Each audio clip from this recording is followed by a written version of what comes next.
What's good, ladies and gents? Welcome to the MKO Pugilism Boxing channel where we talk all things boxing. Remember to like, subscribe, hit the bell notification, put it on all so you get notified of all the latest content on this channel as and when it drops. So just looking after the little one today, little special guest daughter here. So we're just going to talk about Anthony Joshua and whether or not he's finished at the in boxing. And myself, I watched the fight of the weekend, and I watched with some guys that are sort of casual fans and people who didn't know so much about boxing. And many people are out there sort of writing Anthony Joshua off and just saying, well, he needs to retire now. He's finished. There's nothing more he can do, and that this loss sort of finishes him. It ends his story. He can never come back. Blah blah blah. There's a lot of people like that. A lot of naysayers, and there were a lot of naysayers before the fight as well. But to me personally, I don't think this has to be the end for Anthony Joshua. I think if he wanted to retire, yeah, sure, of course he could. Financially, he's doing so well. He's doing extremely well. He's got generational wealth. He never actually needs to box again. So yeah, from a financial standpoint, he doesn't need it. He does not need to fight again. He's so he's just financially secure, and he's got everything he could ever need. But I think from a boxing standpoint, from a fan's point of view, I didn't know it's certainly not the end of Anthony Joshua, because at the end of the day, anyone who knows anything about boxing history knows that practically all the great champions of the past have losses on their record. All the great ones have got losses on their records. There's very, very few great fighters who retired with undefeated records. That really hardly ever happens. So that's definitely one factor. All the greats have lost on the records. I mean, in our sort of generation now, I guess you could partially blame Floyd Mayweather, although it's not his fault. He used it. He was using this thing of, I'm undefeated, man. There's no blueprint to beat me. These guys have losses on their records. Blah blah blah. I don't have no loss. There's no blueprint to beat me. Blah blah blah. Mayweather kind of marketed his undefeated record as his selling point. So for him, it was that 46-0, 49-0, 50-0, even though it was against McGregor. And he kind of marketed this undefeated thing. And because of him now, a lot of people feel that a loss is the end of a career. Once you get a couple of losses on your record, it's the end of your career. You're finished. Once you lose, it's over, it's over, it's over.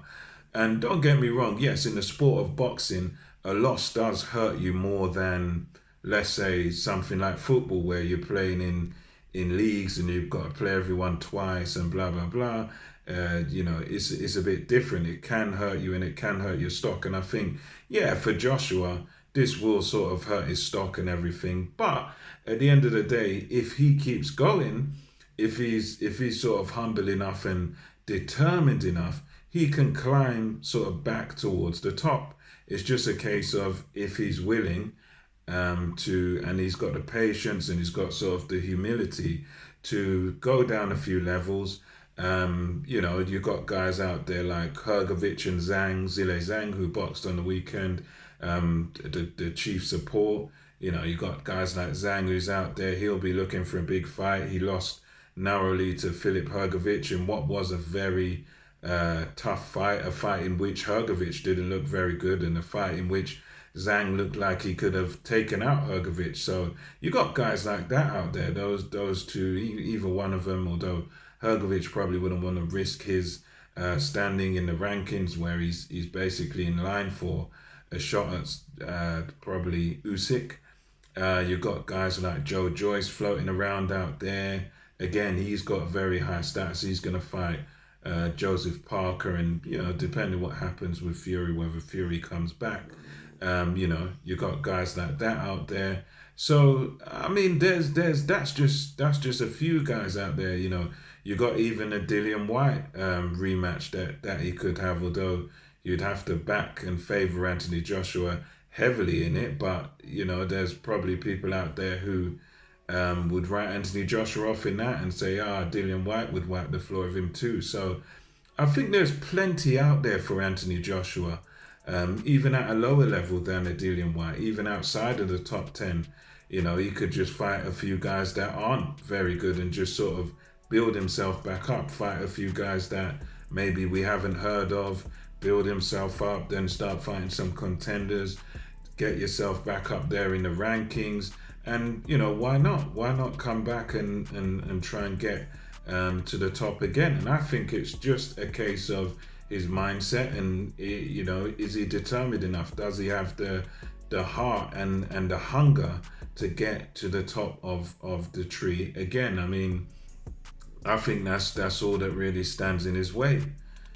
We see guys like Chisora with several losses, but his whole ideology is, well, I'll lose, fair enough. If I lose, I lose. I'm coming back. I'm a fighting man. I'm gonna fight on another day, and I'm gonna work until I get the victory. And at the end of the day, we could, you've got guys out there like Deontay Wilder. He's had a couple of back-to-back losses, like Anthony Joshua, and no one's sort of writing him off and saying, "Oh, what's he gonna do?"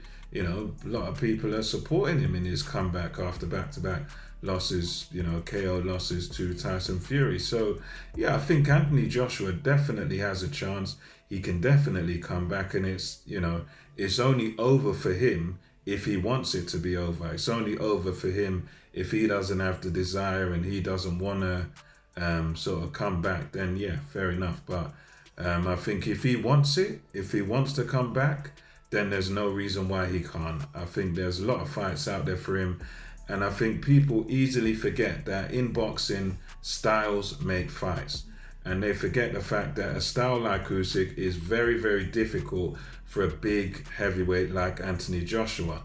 A nimble, fleet-footed guy that moves in and out with ease, a guy with an incredible engine that throws punches in bunches from very difficult angles. That's tough. That's tough for anybody. He'd give Tyson Fury problems. He'd give anybody problems with Alexander Usyk. So people forget that. You put Joshua in there against a sort of bigger, slower guy, then you'll see a completely different fight, a completely different outcome. Because Usyk is a bit unique. He's a smaller heavyweight, which you'd think should be a disadvantage as he's not big or strong enough or whatever. But at the same time, that makes him, because he's lighter, he's smaller, he's more nimble, quicker with the feet in some ways. So that size disadvantage is actually in some ways an advantage against a bigger, slower opponent. As I say, you get Joshua in there against a sort of bigger guy that's not as nimble as Alexander Usyk, and it's a different fight, different outcome entirely. So I think there's plenty left in the tank for Anthony Joshua, and he's certainly not finished. Unless he wants to be finished, then he's certainly not. But anyway, let me know your thoughts in the comment section below, and until next time, this is MKO Pugilism, over and out.